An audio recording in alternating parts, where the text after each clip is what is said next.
hope everyone can hear me. I believe we're back on air, and my guest tonight is going to be Sylvia Schultz. She is the author of Fractured Spirits. I don't know what part of this you guys missed. We had a little bit of dead air. This is called Fractured Spirits, The Hauntings of the Peoria State Hospital, and this is a fascinating, touching, creepy, riveting read. It's a sort of Central Illinois ghost adventure set in the defunct chambers of the Peoria State Hospital. Schultz is a natural storyteller, and she gets to something much deeper and much more poignant here than just mere phantoms. And she's an historian as well. She's also been featured on Ghost Hunters on Sci-Fi Channel. You can catch her on Season 9, Episode 3, and that episode is called Prescription for Fear. Now, while we're trying to get Sylvia on, I am going to go over a quick forecast because I will not be on air next week. Those of you who are my Facebook friends will know why next week. The Vikings are coming to town, and that's all I'm saying. All right, here we go. The new moon in Libra is on September 24th, and that hits at 2:12 a.m. This is Venus Love is the ruler of this sign. And all affairs regarding love, money, politics, and the law will be in full force. Some of us will feel this energy in regards to our business and emotional relationships. Now, these changes will be for the better, even if we don't see it like that now. So, hang in there. Everything happens for a reason. Now, the world is going to feel this overwhelming feeling of peace and harmony within our own psyche. Remember, Libra is balance, and harmony must prevail. This is the perfect time to sign any kind of contracts, documents, things related to the legal system, even love is Venus, Libra, Venus, love, all there. Now, I talk about a lottery aspect, and I want to get this out now so I can get my guest on. On September 23rd, the new moon moves into Libra, and it's going to create this incredible opportunity to initiate a new partnership endeavor in your business or personal life. If you're already attached, there may be a happy occurrence between you and your mate. If you're not attached, well, Cupid's arrow is going to hit you right in the behind. On September 25th, you may feel as if you've hit the jackpot in some way. Lucky Jupiter and Leo will be the perfect time. There's going to be a trine to Uranus in Aries. So, an unexpected windfall is going to bless you beyond your wildest dreams. I want Virgo to especially listen to what I just said, because this is moving into your second house of wealth, possessions, and self-esteem. I want every other sign to take a stab at the lottery. You never know. Hey, some people are lucky by nature, but this aspect is going to be incredible, absolutely incredible. So go out there, buy a scratch-off, couple. And sometimes luck comes to us not just in monetary means. So for all the other signs, you may win something, but something is going to happen for us that's incredible. Remember, Jupiter is the planet of luck and expansion. Remember that. And let's see if we can get Sylvia on. Hi, this is Dennis. I'm the producer for Linda's show. Bear with me, everybody. I'm just going to patch you right in. She's all ready for you. Have a great show. Sylvia?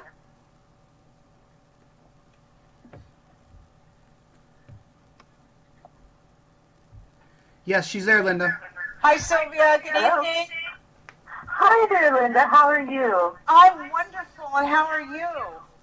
I am doing fantastic. Excellent. It is an honor to have you on my show. I'm very delighted. I can't wait to read your book. Thank you so much. Let's give you a moment to tell the audience who you are. I've given you a little bit of an intro, but who you are, what you do, and we'll take it from there. Okay, fantastic. Well, my name is Sylvia Schultz. I am an author. I started out writing fiction. I wrote horror and romance for quite some time. And then I discovered nonfiction. I discovered true love stories, and I discovered the talent for that. So that is what I do now. I write true love stories, and I try to scare the taste out of people. Hey, That's not all. That's not all I do. I'm very, very privileged to be able to share the history of the Peoria State Hospital with people. That's what I like. Yeah. Oh man, it's very. I like that. I like that you're a historian and you research the property that you're getting ready to investigate before you do it. Oh yeah, yeah. I discovered very early on that you can't really understand the hauntings without knowing something about the history and the events that led up to a place being very haunted. That's very, very true. That's what always has fascinated me. Just a little bit of history about the Peoria State Hospital, if you don't mind. Oh, it would be my pleasure. The Peoria State Hospital was started in 1902. It opened in 1902. Before that, in 1898, the women's group of the Women's Club of Bartonville, basically, went around to the almshouses in Illinois.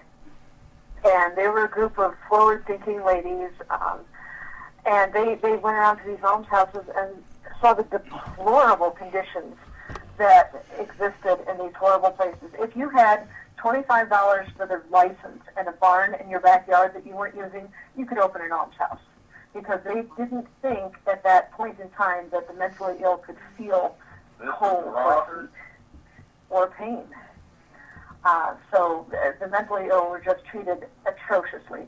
And the Women's Club of Bartonville decided, this has got to stop. We need to build a facility for the care of these people. So the mayor's wife, Mrs. Barton, actually donated the land on which the Peoria State Hospital sat. That meant that all the money they got, they could pour into the buildings. So that's what they did. They built gorgeous cottages for the patients to live in. They ended up with 4 hospitals that served not only the patient population, but the population of the surrounding towns that couldn't afford to go to hospitals in Peoria. It was an amazing place. So who the Women's Club tapped to run this place at first was a guy named Dr. George Zeller. Now, in 1898, he was still in the Philippines. He was doing charity work with children in the Philippines. And he was not actually a psychiatrist. He had no psychiatric training. He was trained as a physician. And he was proud of that. He was proud of the fact that he did not come to the superintendency of this mental asylum with any preconceived notions of how the mentally ill should be treated. He just said, let's treat them with kindness and see what happens. Well, in And the that's bio, exactly he did that. You said he took the bars off the windows of the asylum and he outlawed the use of restraints. I mean, that's incredible. Exactly. Yeah, when he took over, the asylum opened in February of 1902. And when Dr. Zeller came to take over in November of 1902, he took all the bars off the windows. Now, Dr. Zeller was not so much an innovator as he was somebody who made things happen. The idea of non-restraint was not a new one. There had been superintendents of asylums before Dr. Zeller who said, wouldn't it be nice if we didn't have to lock up our patients? Wouldn't it be nice if we didn't have to use straitjackets on our patients? And Dr. Zeller said, you know what? Let's try it. Let's see what happens. So he took these straitjackets and these handcuffs and these manacles and these shackles, and he put them in an office, a small room next to his office. And the only reason he kept them was for his staff to point to and say, never again, not here, not at this asylum.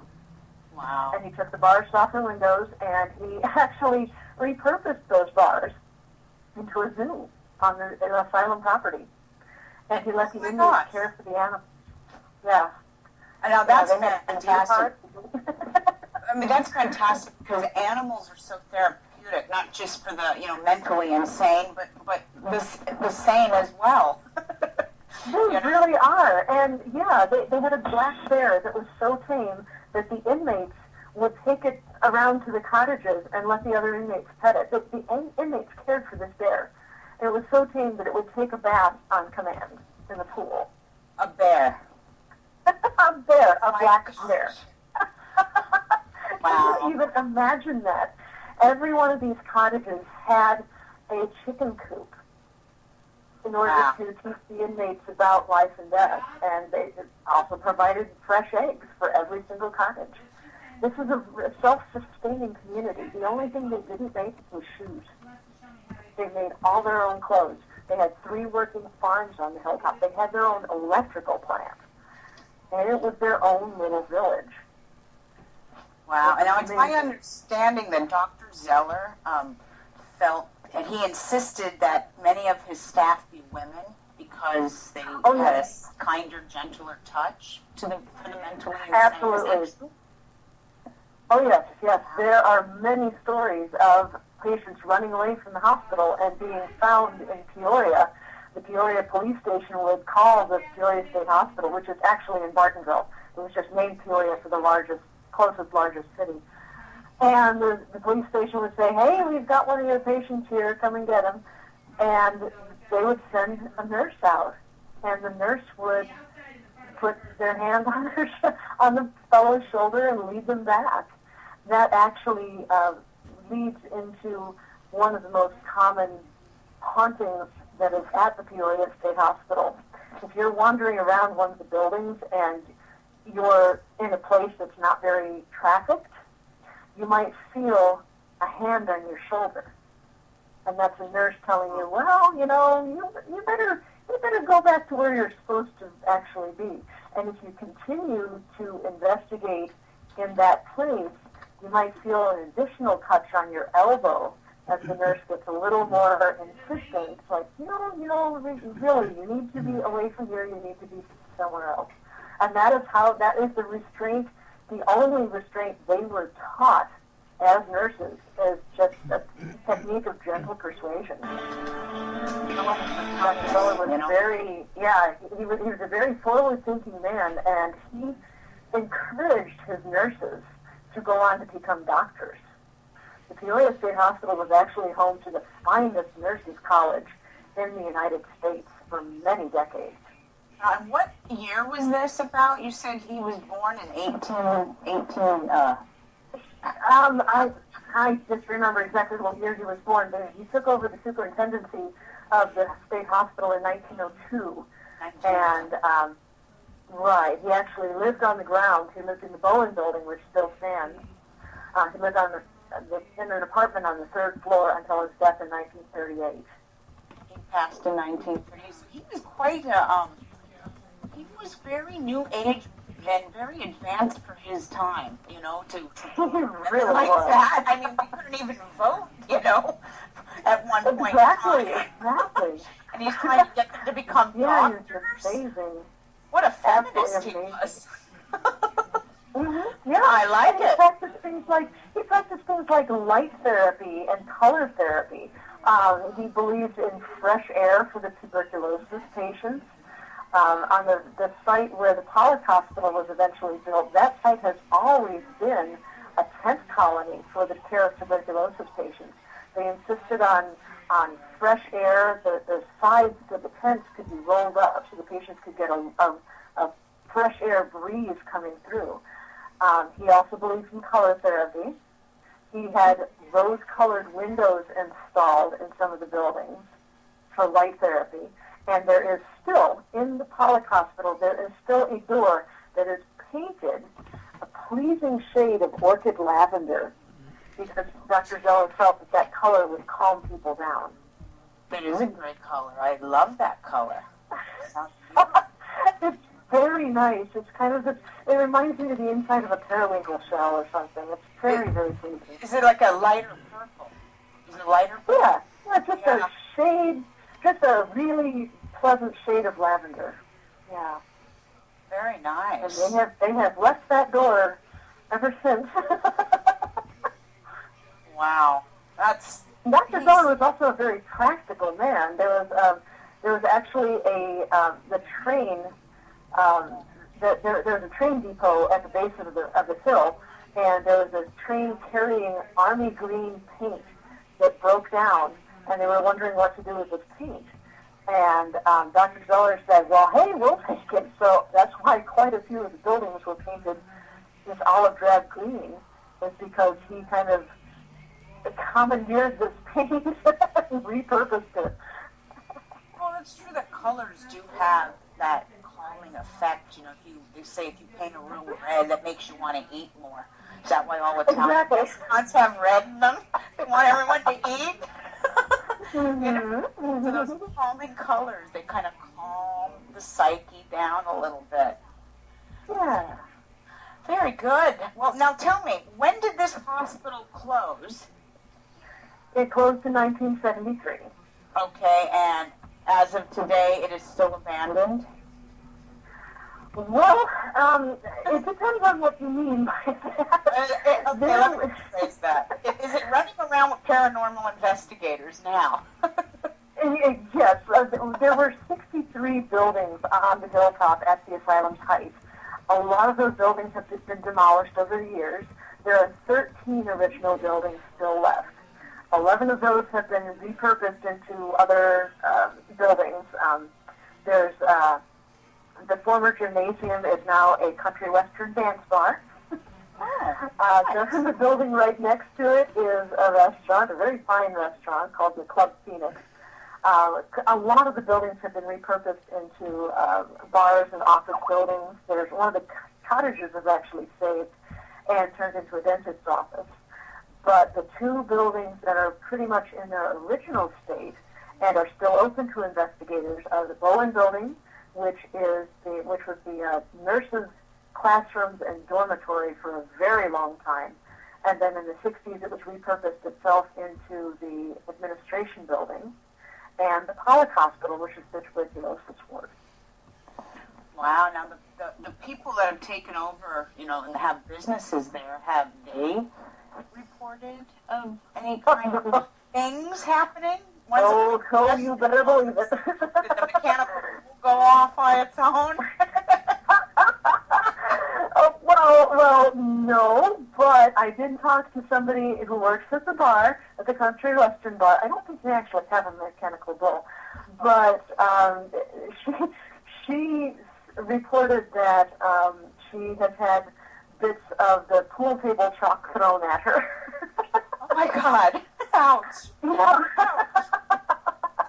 Right. And things like the jukebox coming on by itself, and just creepy feelings. There are big bouncer guys that won't go in there when it's just them. Oh my Things God! like that. That's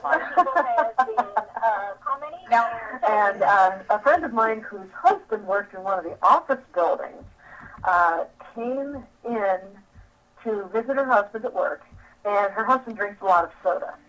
So she cleaned off his desk. She cleaned off all the empty soda cans off his desk and put them in the garbage can next to the desk. And the guy came into work Monday morning. That was like Friday afternoon or something. Came into work Monday morning, and all of those cans from the garbage can were arranged in a pyramid on his desk. Oh my gosh! Wow. That's a sign he needs to clean up. Yeah, somebody was telling him.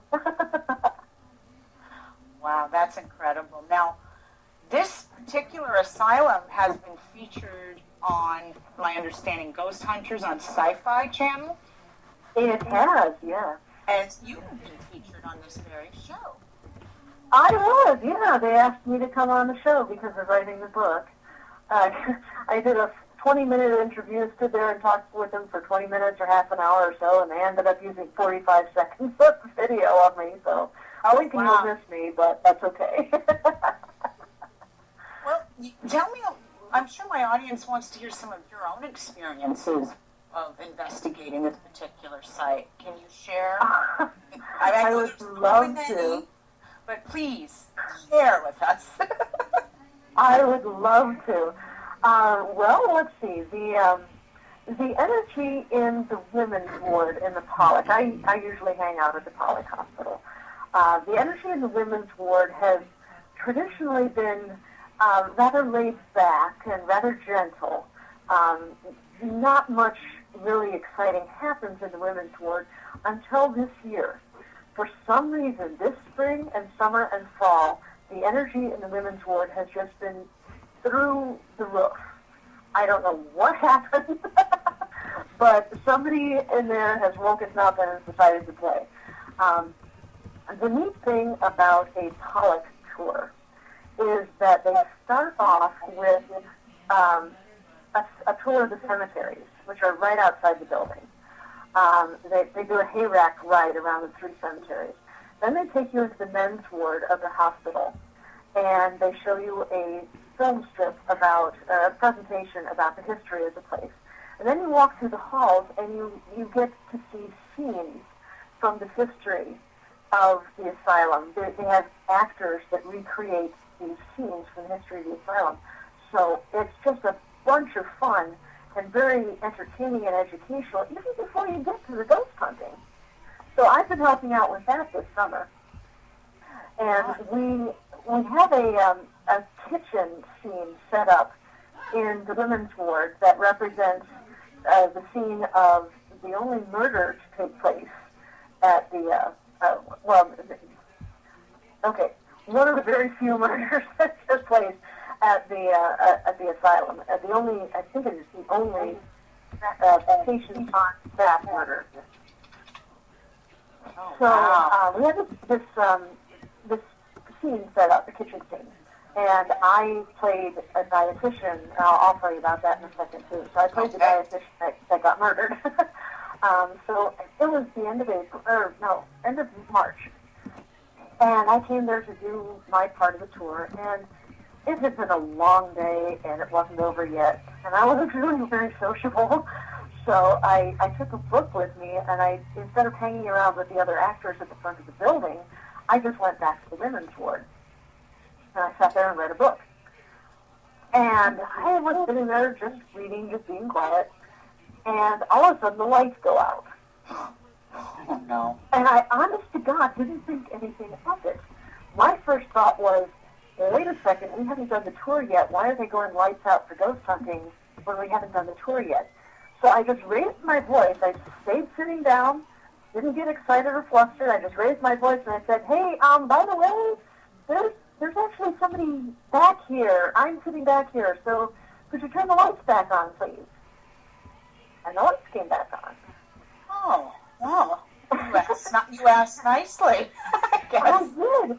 And again, I didn't think anything of it, but that was the second weird thing I thought of. I said, okay, I didn't hear anybody say, oh, sorry, my bad, or even worse, run away giggling. So I honestly didn't think anything of it. So I'm sitting there reading my book, and I was sitting at the corner of the kitchen scene, and there's a door through which my character goes at the end of the scene, about, 6 feet away from me. So I'm sitting there reading. I'm sitting next to this door, and from the doorway, I hear somebody go,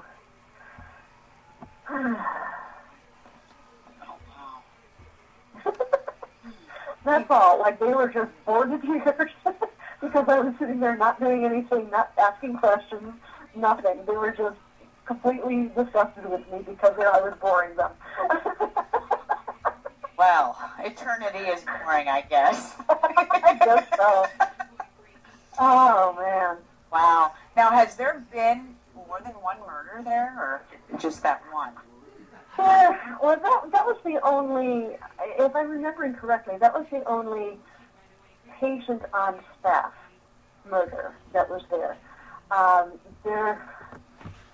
trying to decide which story to tell first. There was a patient at the Peoria State Hospital. It grew up in Minot, Illinois. This is about, an hour and a half away from here. And he was ethereally beautiful. His name was James Sample. And he was just drop-dead gorgeous. They called him angelically beautiful. He was also completely psychotically crazy. There is a story that a family friend tells that James and he were up on the balcony on a grain elevator. And James turned to this fellow and said, I could push you off this balcony right now and no one would ever know what happened. Oh, my gosh. Wow. Yeah, it gives you the courage, doesn't it? Yeah. So he did something to land himself in Martinville. And his delusion was that he was the angel of God. And he always carried with him the staff of God. It was an iron rod, and milk in those days came in great big metal containers. This is the early 1960s. And milk came in great big metal containers, and you tapped the lid with this rod so that you could lever the lid off, break the seal and pry the lid off. So he's working there with this staff of God under his arm. And there's a dietitian that had been newly hired, didn't know really how to interact with the patients, very bad at interacting with the patients, kind of brusque, as what I've heard. Okay. And she comes up to James as he's working, and she takes the staff of God away from him, puts it on the counter, and says, use both hands. Well, James Sample was the angel of God. You do not touch the staff of God without the angel of God's permission. So he took up the staff of God, and he smote her with it. The first blow pretty much cracked her skull in half. She was probably dead before she hit the floor. Oh, wow. So there was a great big pile-on. A couple of nurses got injured. There was a big pile-on, and James lost his chance. He went to prison after that. Yeah, I guess I would think so. Definitely. The night I heard the disgusted sigh in the room, there was a tour that went through, and there's a fellow on the tour that always has his recorder going. He's a friend of mine. He's just always got his recorder going, just in case he happens upon something. And actually, that evening, we got a couple of comments from the Peanut Gallery. As we were doing the kitchen scene, the narrator says the one thing he had to have was the staff of God. And on the tape, you heard a young girl's voice say, that's right. And about 45 seconds later, I play the dietitian. I go and take the staff away from the handsome high school kid playing James Sample. I put it down on the counter. I say, use both hands, and I go through the door. And he picks it up, and he follows me out the door. And there's like this couch cushion there, and he takes up a crowbar, and I scream, and he whacks it a couple times, and then comes back out the door. And the narrator calms him down and says to the tour group, you better go, you better go. So, about 45 seconds later, I go through the door. James follows me. I scream. He thwacks a couple times. And then on the tape, you hear a man's voice say, well, he says a bad word. And then he says, James Sample was no angel. Wow. Yeah. Isn't that amazing? And let me just make, James Sample was a patient there, but once he hit the lady, he became a prisoner, correct? Yes. Okay. He was taken to prison after that.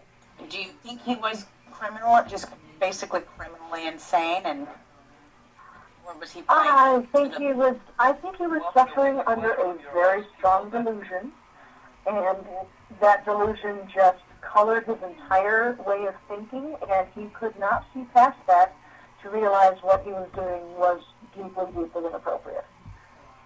Wow. That's incredible. What amazing story. Yeah. I'm sure there's many of them. Well, let me ask you something, because I know you were an investigator, so if you've investigated more than, obviously, this site, would you say that, how do I put this? Out of all the sites you've investigated, obviously you've written a book about this particular site, the Peoria State Hospital. When we write a book, it's probably the reason being it had a big impact on you.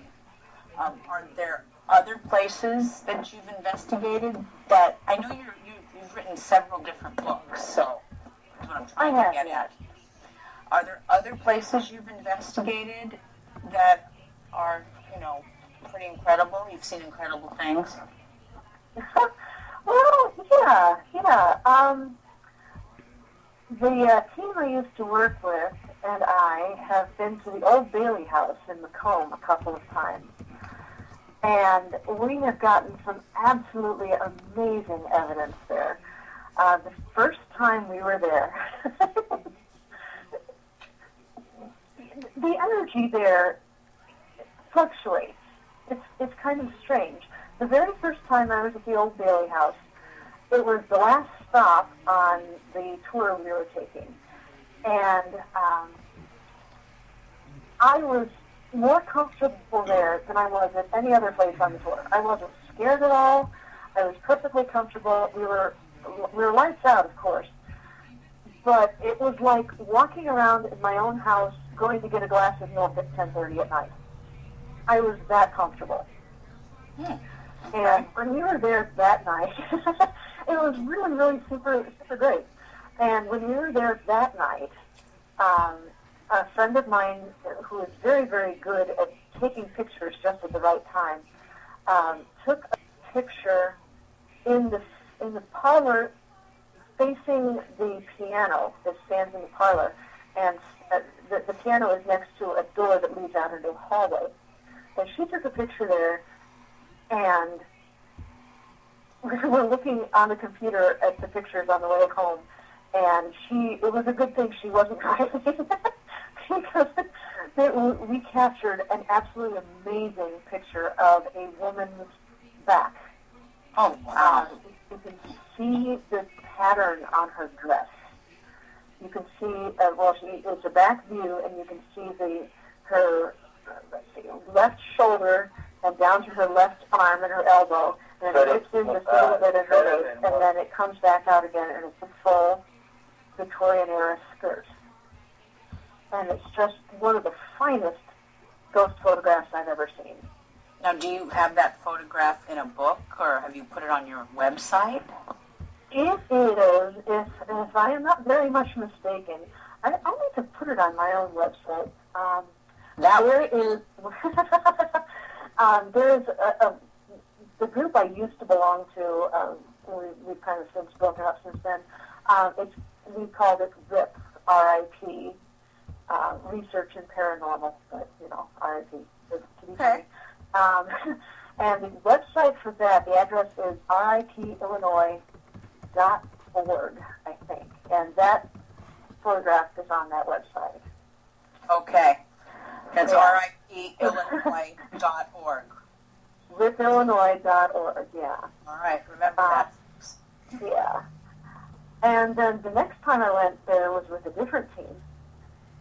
And we sat in the parlor because I told this other team about this amazing photograph we took.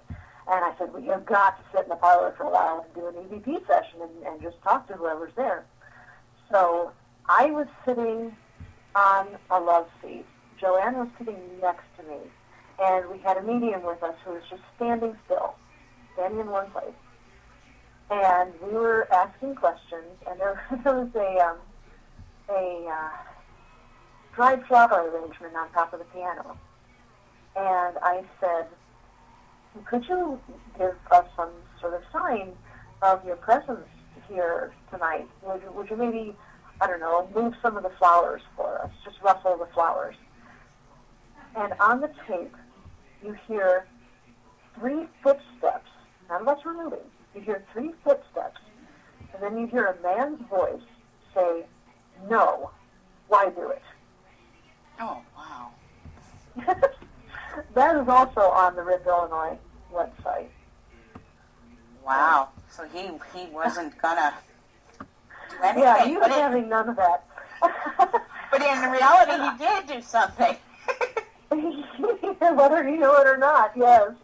And I just always picture this severe-looking guy with mutton chop whiskers and a dark overcoat and a dark waistcoat just being all irritable with me. Another place that I have investigated several times and which holds a very dear place in my heart is the Peoria Players Theater in Peoria. that is haunted by several entities, the most famous of which is the spirit of a director of plays, Norman and Dean. And he passed away just days short of his 36th birthday. Oh, he was young. Yeah. Oh, he was very young. We are pretty certain he died of cancer. Aww. I have his obituary, and oh my goodness gracious, the picture, the photo in this obituary, ooh, he looks like a young Sean Connery. Oh my God. He's hot. Okay, yes, he is hot. Sean Connery is hot. Right? Oh my gosh. No. But, oh, wow. And he is a trickster. He loves to mess with you. He is so much fun, and he likes me. Well, that's So, good. He's yeah. a good spirit then. He's entertaining. Oh yeah, Norman's a dear. I just love him to death. Norman, that's really cool. Yeah. Now, let me ask you, back to the Peoria State Hospital. Your book, Okay. Friends and Spirits, I wanted to talk about your book a little bit. Can you tell the listening audience exactly what it's about? And I know it's about the hauntings, but how did you come up with Fractured Spirits?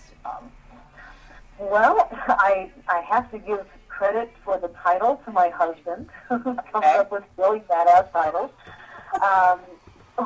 Well, the book was originally, absolutely. The book was originally intended to simply be a collection of people's experiences there.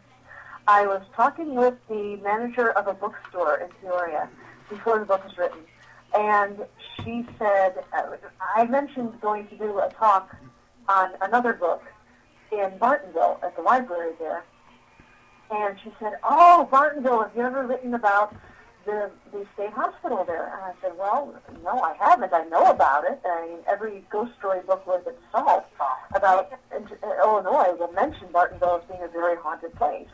And there have been 2 books written about the history of the state hospital. And the manager said, man, we can't keep those books on the shelves. We buy them 100 at a time, and they just go flying off the shelves because people are so interested in it. And we were talking, and she said, I don't think that anyone has ever gone around and collected these stories that people have been telling ever since the asylum's closing in 1973. I mean, some of these stories come from even before the asylum closed. And I said, I can't think of any book that has ever done that. And she said, you should write that book. And I said, okay, you know what, I will. There you go.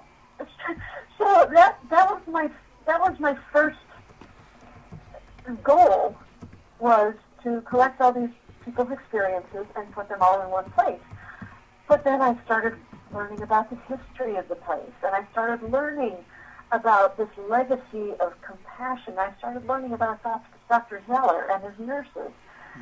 And I said, oh my goodness, you've got to learn something about the history too. Absolutely. Yeah. And actually I found out when I started doing the research for the book that this hilltop in Bartonville is kind of like a perfect storm of things that will cause a place to be haunted.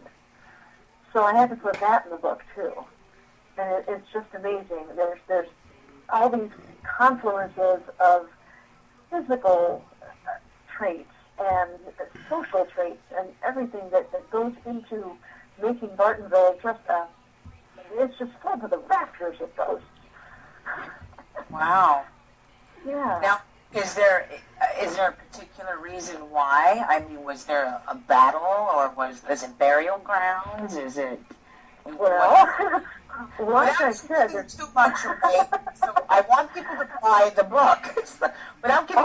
Okay. Well, to put it in a nutshell, about 300 million years ago, this part of the United States was covered by a shallow inland sea. And there are all sorts of microscopic little critters swimming in the sea. And when the waters receded, all those little skeletons condensed into what we now call limestone. and I'm sure your audience already knows this, but limestone in paranormal circles, since it's made from the calcified skeletons of creatures that were once alive, it's considered to be a very powerful attractant of paranormal energy. Makes sense. And the hilltop is just littered with limestone. The Bowen building is made from not local stone, but limestone from the oldest quarry in the United States, which is in New Bedford, Indiana. There's also a bunch of running water on the hilltop. There are ravines that crisscross the hilltop. There are all sorts of natural springs. If you go down into the basement of the Pollock Hospital, you're actually, if you stand in the morgue, you're actually standing on 3 feet of a natural spring underneath the concrete. Wow. And then just a few hundred yards away from the hilltop, you've got the Illinois River, which is the longest river in the state. There was also a Native American presence. This actually is not in the book because I found out after I wrote it, but I talked to somebody who was doing some poking around in the silt and mud downstream from Martinville, and he found mammoth bones that had tool marks on them that were dated by a museum to be 10,000 years old. Oh, wow. I got a chill. Yeah. So there has been a human presence there on that hilltop. It overlooks, it's a bluff overlooking a river. It's a perfect place for human habitation. So there has been a human presence there for thousands of years. Wow. The other thing that, the other thing that adds to the haunting is the incredible care that the patients got. I think they don't want to leave. Some of these patients lived at the hospital for 50 years, their entire life. They had 3 meals a day of locally grown food. They had things to do to keep them occupied during the day. They were cared for. They were treated like family. So, yeah, I don't think why would they want to leave? You know? Exactly. Wow. And in 1973, when the asylum closed, the state of Illinois just locked the doors and walked away. They left everything the way it was. There were 17 patients left, and they trucked them off to places like the mental health center in Galesburg. A couple of them went to nursing homes in Pekin and in St. Louis, Springfield. So, yeah, they just shipped the last few patients off and locked the doors, and everything was left in place. There were still dishes on the tables and in the counter, in the cupboards. There were still beds that were made. The clothes were still there. There were books on bookshelves. Everything was still there. And there were pianos in the drawing rooms that just went unplayed. The city of Bartonville tried really hard to repurpose these cottages, but the stigma of mental illness was so strong that nobody wanted to buy them. And also, I say cottages, but these are really McMansion-sized buildings. I mean, they were huge. They were designed to fit dozens of patients, to house dozens of patients. And they were far too large for single-family use, but they weren't really big enough for any industrial use. So eventually, what sadly happened was that the city of Bartonville knocked a lot of these cottages down. And when they did, they just pushed the walls over into the basement, and whatever was left, they picked up in dump truck fulls and dumped into the ravines. Oh, wow. And that was 40 years ago. And there are still places in those ravines where you can't take 2 steps without stepping on broken crockery. Really? Wow. What history. Yes. I mean, this is something this is now on my bucket list. I have a bucket list, and I have to add this one to it. It's getting bigger and bigger. Please do. I would be delighted to be your native guide. Oh, that would be wonderful. Yes, this is going to have to go on my bucket list. I have to go and check this out one of these days. Now, let me ask you, where can we find your book? Where can people go to get your Well, it is definitely on Amazon, and it's also at barnesandnoble.com. You can also find it at crossroadpress.com. That is a very good place to get it. You said frontrowpress.com? Crossroadpress.com. I'm going to put that into the chat right now. Crossroads All right. Press. Yeah. Press.com. Now, is that the only place we can get it? Well, Amazon, of course. I believe if you go to sylviaschultz.com and if you click on the icon, I think that takes you straight to Amazon. Okay. So, yeah, might as well get it on Amazon. All right, I put, I put www.crossroadspress.com, and then Amazon is also another place, and I put the website in there as well. Yeah. Is there anything you'd like to add? Yeah, it's CROSSROAD Press, Crossroad Press. Your audience might find this interesting if they do go out and get the book, which I highly recommend because there are so many more stories that I didn't have time to share. And if you're reading through the book and you come across a little ghosty icon in the margin, a little cartoon ghost, that is your signal that there's extra stuff on the internet. There is a fan page set up on Facebook, and you can also go to sylviaschultz.com, SHULTS. And whenever I talk about an EVP that somebody recorded or a video that somebody captured, that's your signal that you can go and listen to that EVP or watch that video as you're reading the book. And this is on your website, correct? Yes. Yes, it is. Okay. I looked at your website, but I didn't dig deep enough into the website to find that. I'm going to have to go back this evening and do that. Yeah. Yeah. Well, that's awesome. Now, I just want to ask you one more thing before we go. Now, besides Active Spirits, what other books have you written? I have Ghosts of the Illinois River that is available on Amazon. I also, as I mentioned before, I write horror and romance. You guys might be interested in a humorous romance I completed a while ago called Double Double Love and Trouble. It's set in Salem, Massachusetts. And the heroine is a practicing Wiccan. She's an herbalist. She runs her own little shop. And the producer from the ghost hunting show comes to town looking for a story. And they meet and sparks fly. That's Double Double Love and Trouble. Double Love and Trouble. Double Love and Trouble. Cute. Okay. That's cute. I love it. That's a title that I came up with on my own. Hubby didn't have anything to do with it, and he thinks it is the dumbest title ever. But I like it. But I'm romantic, you see. So maybe it's a woman thing. But, I love that romantic kind of mantra. I don't know. Men are funny that way. Yeah. Romance. Well, tell your audience, please, to keep an eye on my website and my Facebook page. I am going to be releasing a couple of books very soon. One of them is about Rhoda Derry, who is one of the patients at the Peoria State Hospital. Her story is phenomenal, absolutely amazing. And when people read Fractured Spirits, they're going to want to know more about Rhoda, and a book about Rhoda is coming. Okay. And then I also have, before that, I'm working on another book. A ghost hunter came to me with an absolutely hair-raising story about demonic oppression. Oh, wow. She was attacked by 3 separate demonic entities, and that made her life just a living hell for quite some time. And that is called A Feral Haunting, A Ghost Hunter's Encounter with Evil.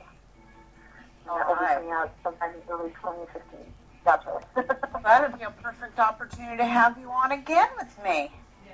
I would be delighted to, Linda. Sylvia, you've been an awesome guest. I really appreciate you taking the time to join me tonight. I know you're a busy woman, interviews here and there and everywhere. So and we're coming up on October, which means I'll be even busier.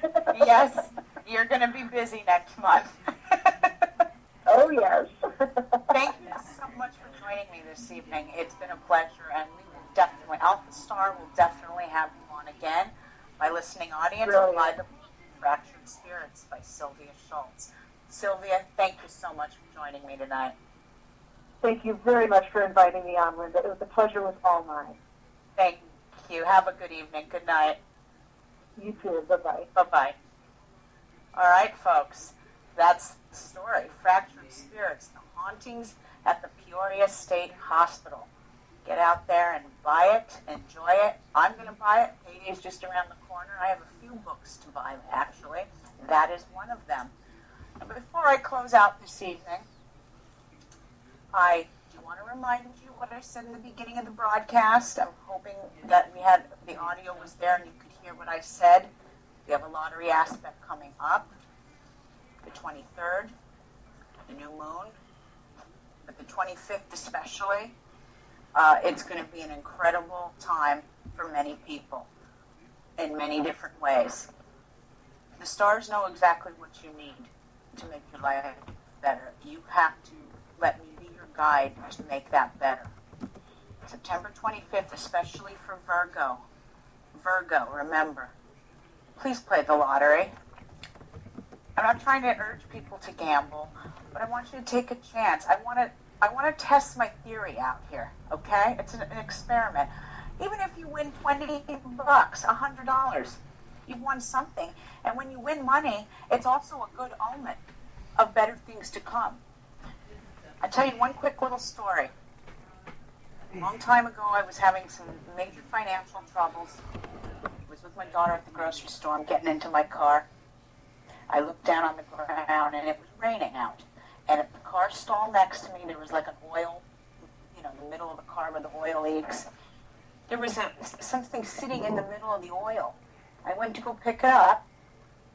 Yes, it was a gross, oily $20 bill. $20.